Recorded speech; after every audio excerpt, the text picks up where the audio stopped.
निकाल रहे हैं, क्या उद्देश्य है? सत्ता संकल्प व्यवस्था परिवर्तन। आज हनुमानगढ़ जिला हमारा कवर हो रहा है। सादुल शहर से हम निकल रहे हैं, संग्रिया जा रहे हैं। कल हनुमानगढ़, रावतसर, पीलीबंगा, नौर और बाजरा के अंदर कार्यक्रम है और कल करीब 100 के लगभग विधानसभा क्षेत्रों में ये रथ चला जाएगा, सत्ता संकल्प व्यवस्था परिवर्तन। और जो जन समर्थन इस यात्रा को मिल रहा है, रात को 3-3 बजे तक भी मारवाड़, शेखावाटी और बीकानेर संभाग के अंदर सर्व समाज, जवान, किसानों ने, माताओं बहनों ने, महिलाओं ने राजस्थान की सुरक्षा को लेके, रोजगार, किसान, बढ़ते अपराध, माफिया का राज और ये जो पेपर लीक की घटनाएं, खेत सिंचाई का पानी, स्थानीय इकाइयों में रोजगार, इस हनुमानगढ़ गंगानगर के अंदर पंजाब, हरियाणा जो हिस्से का पानी दे रहा है, किसान आंदोलन, इनको लेके लोगों ने सारी अपनी बात रखी और हमने उनको आश्वस्त किया कि मिलाजुली का खेल जो राजस्थान के अंदर चल रहा है पिछले 25 साल से, इसको हमें ख़त्म करना है, भ्रष्टाचार का खात्मा करना है, अपराध का खात्मा करना है, नए राजस्थान का निर्माण करना है। नए हम टोल देंगे सड़क पे, जब सेस दे रहे हैं, पेट्रोल डीजल का बढ़ा हुआ पैसा दे रहे हैं, रजिस्ट्रेशन का पैसा दे रहे हैं, टोल किस बात का, किस बात की बिजली का बिल है? वो बिजली उत्पादन में 1 नंबर जा रहे हैं, विंड और सोलर एनर्जी के बाद। हमें स्थानीय इकाइयों में रोजगार चाहिए। भारतमाला निकली, कितना कम मुआवजा लोगों को मिला। पंजाब में आप देखिए, राजस्थान के अंदर देखिए, जिस तरह पेपर लीक की घटनाएं हो रही, एक अनजान खौफ के साए में राजस्थान के लोग जी रहे हैं। सर्व समाज पीड़ित है और हम उनको विश्वास दिलाने कि आपको एक नया राजस्थान हम देंगे। सत्ता का संकल्प लेके निकलें और व्यवस्था हम बदलेंगे। हम ऐसी व्यवस्था चाहते हैं जहाँ आम आदमी का मान और सम्मान और हमारे सपनों का राजस्थान। कांग्रेस और बीजेपी में टिकटों के बाद काफी बगावत हो रही है। आज देखिए, जाट समाज ने एक बैठक करी है और जाट समाज को प्रतिनिधित्व नहीं देने के लिए बगावत का ऐलान किया है। जी जी जी, निश्चित रूप से टिकट बेचे गए हैं। भारतीय जनता पार्टी में बड़े टिकट बिके हैं। मैं 10 के करीब लोगों को जानता हूँ जो पैसा दे के टिकट लेके आए, बहुत बड़े टिकट बिके। और बीजेपी में पहले भी परंपरा रही। 2003 के अंदर मैंने जब टिकट मांगा था, मेरा टिकट इसलिए काट दिया कि मेरे पास देने को पैसे नहीं थे। उस समय 3 में टिकट बेचने का धंधा चालू बीजेपी के अंदर हो गया था। और कांग्रेस में भी इनकी जो लड़ाई, उसकी वजह से टिकटों का विरोध हो रहा है। लेकिन राजस्थान का 90 लाख नौजवान जो इस बार जुड़ा है, पहला मत, वो ये चाहता है कि हम ऐसी पार्टी को वोट करें जो नए राजस्थान के निर्माण की बात करें। दोनों चोर मोचेरे भाई, इनके खिलाफ हम थर्ड विकल्प चाहते हैं। तो तीसरा विकल्प राष्ट्रीय लोकतांत्रिक पार्टी ने राजस्थान के जवान किसानों को दिया है। और निश्चित रूप से 26 तारीख को हमारी पहली सूची आएगी। कल शाम तक मेरे प्रोग्राम है। कल रात को जयपुर पहुंच जाऊंगा, सर्वे करवा लिए, पर्यवेक्षक सारे भेज दिए, फीडबैक हमने ले लिया और 26 को पहली लिस्ट हमारी आएगी। 2 लिस्ट 26 को मैं जारी करूंगा, एक सुबह करूंगा और एक शाम को। और कुछ गठबंधन के प्रयास भी मेरे चल रहे हैं, जो कांग्रेस बीजेपी को छोड़ के अन्य दल है। हम चाहेंगे कि इस बार वोटों का बंटवारा नहीं हो। 18 में 80 लाख वोट कांग्रेस बीजेपी के अलावा हम सबको मिले थे। 39 कांग्रेस, 36 बीजेपी और 80 हमें मिले। हम चाहते हैं कि ये 1.5 करोड़ से ऊपर वोट जा रहा है हमारा मिलके। तो जब 1.5 करोड़ से ऊपर आ रहा है तो हम बहुत आगे की ओर जा रहे हैं। वोटों का बंटवारा नहीं हो, इसका प्रयास कर रहे हैं। ने आप पर आरोप लगाया कि आपकी जो पार्टी नहीं है, गिरोह है, क्या कहेंगे? वो तो लगाते थे, उनका कोई वजूद बचा नहीं, बोल लो कुछ भी नहीं, वो तो ख़त्म हो गए सारे के सारे। रोज़ पार्टियां बदलते हैं। उनका वो ईडी सीबीआई के रेडार पे उनका काम करता। पति और सास को ईडी ने बुलाया, तो अब ऐसे बोखला के मैंने कुछ भी नहीं बढ़ना। 4-5 बार तो हरा दिया मैंने। आपने कहा कि आरएलपी पूरे राजस्थान में 200 सीटों पर चुनाव 100%। अगर गठबंधन नहीं हुआ तो आपको नहीं लगता कि थोड़ा सा मैदान में आने में थोड़ी सी देरी करती है? ना, मैदान में एकदम सही टाइम पे मैं ही हूँ और कोई है ही नहीं मैदान के अंदर। कांग्रेस की कौन सी सूची जारी हो गई? भाजपा की हो गई क्या सूची जारी? जबकि 70 साल में मिलकर लूटा इन लोगों ने। किसान और जवान, अग्निपथ और किसान बिलों के मामले मोदी से बड़ी नाराजगी किसान वर्ग की राजस्थान के अंदर है। और राजस्थान के कुशासन से और विपक्षी भूमिका बीजेपी नहीं निभा पाई और गहलोत अखंड भ्रष्टाचार के अंदर सरकार डूबी हुई है। दोनों ही पार्टियों से लोग नाराज है, थर्ड फ्रंट चाहते हैं। आप देखना रिकॉर्ड तोड़, इस बार इंडिपेंडेंट लोग भी जीतेंगे और राष्ट्रीय लोकतांत्रिक पार्टी बड़े दल के रूप में राजस्थान में उभर के सामने आ जाएगी। हनुमानगढ़ जिले से 11 टिकट देंगे, 11 को कांग्रेस बीजेपी ने पहले तो ना आपका संपर्क चल रहा है? ऐसा है कि जहाँ टिकटें बिक गई और ढंग के लोग अगर आते हैं तो निश्चित रूप से इलाके के लोगों को पूछ के जो चुनाव लड़ना चाहेंगे, हमारी लोकल पार्टी इकाई है, वो अगर तय करेगी तो मुझे कोई परहेज नहीं, लेकिन भ्रष्टाचारी नहीं हो और अपराधी नहीं हो। ये 2 शर्तें उसके अंदर रहेगी। पंजाब एरिया में हमारा पड़ता है जो एरिया, नशा बहुत ज़्यादा है। पंजाब का नशा तो आपका हनुमानगढ़ गंगानगर के अंदर आ गया। नशे की रोकथाम के लिए निश्चित रूप से बड़े प्रयास करेंगे।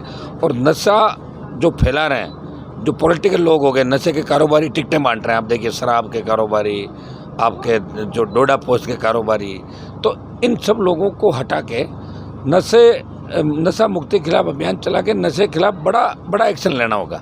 तो बड़ा एक्शन लेगा। नशा मेरे हिसाब से 10 दिन में नशा रुक जाएगा राजस्थान, अगर हमारी सरकार बनी तो नशा नहीं दिखेगा राजस्थान का। ठीक है।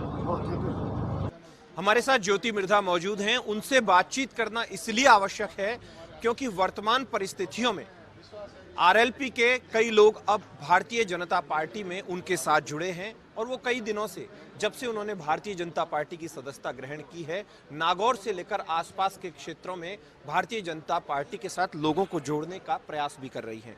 आज एक बड़ा आपने कार्ड खेल दिया है।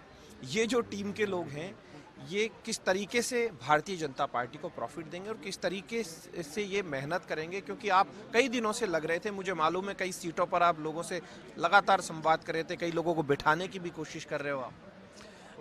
देखिए जो प्रधान होते हैं वो इस जो ग्रामीण पृष्ठभूमि के जो हमारे विशेष तौर से जो क्षेत्र है उनमें उनकी एक बड़ी अहम भूमिका होती है। और आज अगर खींवसर विधानसभा क्षेत्र के दोनों प्रधान आरएलपी से एक प्रधान निर्दलीय हैं, लेकिन वो जब मंडल जीते थे तो वो आरएलपी से जीते थे, जो खींवसर के प्रधान हैं, और जो मुंडवा की प्रधान है वो आरएलपी से ही जीती हुई थी।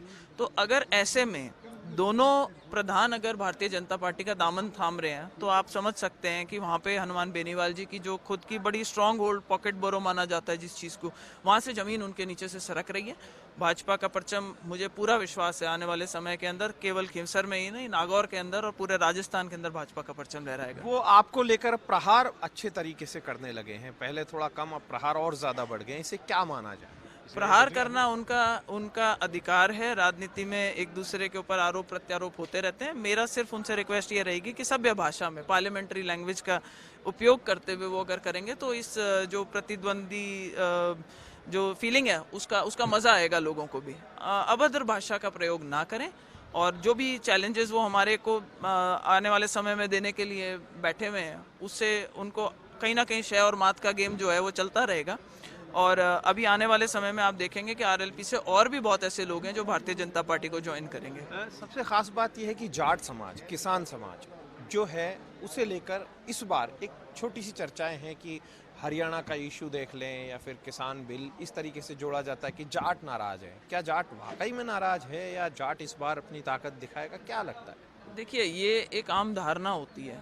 कोई एक क्षेत्र के अंदर कोई चीज़ होती है तो उसका दूसरे क्षेत्र पे कितना, जब कानूनी जो 3 कानून आए थे किसानों के लिए, उसका कितना प्रभाव राजस्थान में, इसका उस पे डिपेंड करेगा कि यहाँ के किसानों को उसके प्रति क्या भावना है।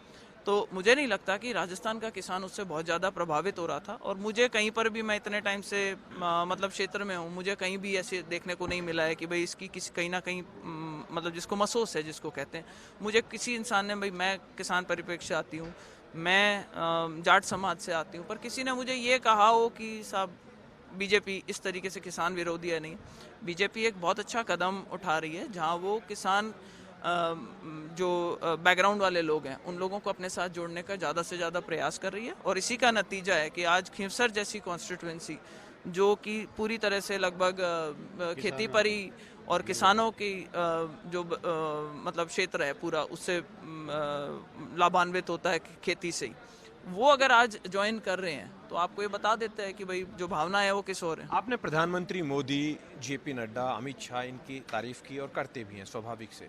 राजस्थान में कोर टीम के या और कौन से लीडर हैं भाजपा के जो आपको प्रभावित करते हैं? आप कांग्रेस से आए हैं, सभी को मालूम है, लेकिन अब भारतीय जनता पार्टी के कौन से नेता हैं जो प्रभावित करते हैं? पुराने नेता भी रहे थे, आपके जो फोर फादर्स थे उनके ज़माने के, कौन से ऐसे? देखिए, पहले पॉलिटिकली मैंने हमेशा ये देखा था कि जब मेरे ग्रैंडफादर जब राजनीति किया करते थे तो पार्टी में चाहे किसी में रहे हों, सामने भी एक तरीके से जिसको कहते हैं प्रतिस्पर्धा का एक माहौल रहता था। लेकिन हमेशा, आज इंसिडेंटली भैरव सिंह जी की जयंती भी है और भैरव सिंह जी और उनके मतलब आपस में ऐसे रिलेशंस थे कि जब कहीं बाहर मिलते थे तो अच्छे से प्रेम भाव से बात किया करते थे।